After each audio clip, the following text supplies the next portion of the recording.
Welcome back. We're here to preview Tuesday night's game in the Premier League between Swansea and QPR. Barnes, let's start with the visitors. Impressive win over Leicester at the weekend. Yeah, really good game, wasn't it? I think there was a Premier League record for amount of chances in that game. Both teams played superbly. It's QPR, typical QPR as they have been in the last few weeks, entertaining, not great at the back, but good going forward to get that victory, especially having gone behind to that Cambiasso goal. Got a bit of luck with the own goal, but then Austin scored again. Leroy Fairgood, a good goal. Yeah, really important win to take them off the bottom of the table. But the problem is for them is their away form massively. That was another, they're entertaining, but they tend to be at home all those games. Loftus Road, it's been a great atmosphere recently with the sort of performance they've been putting in against Manchester City, against Leicester, but it's their away form which is worrying, isn't it? They've lost every game away from home this season. If you're doing well at home, that's what you need to do to get out of the bottom three. But you need to be picking up points away from home every now and again. Getting the odd win, but they just haven't done it at all. Lost every single game, and that has to improve quickly. Otherwise, they will be in the bottom three for the whole season. Really, it's quite clear where their problems are, in, as well as the away form is their defence. They've got the worst defence in the league right now. As I mentioned earlier, they're good. They're decent going forward.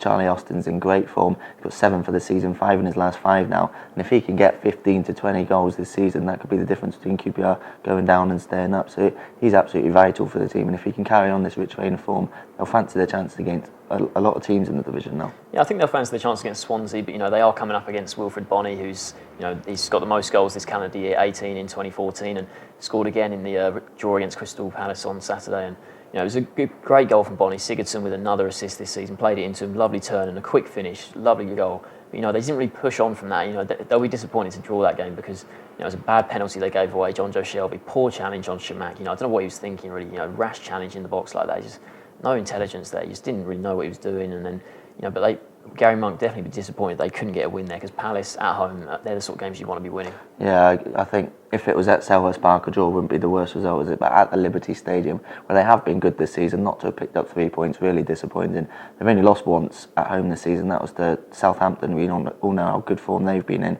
so it will be disappointing not to win that game. And they'll be looking at this one again as another real chance to get 3 points in front of their own fans. It's important that they do, I think. Yeah, do you think they can? What's your score prediction? I do think they can. QPR, they've been so much better recently in terms of performances, but as you say, away from home, they're just shocking at the moment. I think I'm going to go for a 2-0 Swansea win. 2-0, I completely agree with you, actually. I just think, even though QPR, there's so much to be positive about at the moment, it is their terrible away form. And, Swansea at home, they're usually pretty good. And I just think they'll probably just get the better of it 2-0 as well. So both going for 2-0 Swansea wins. Thanks for watching.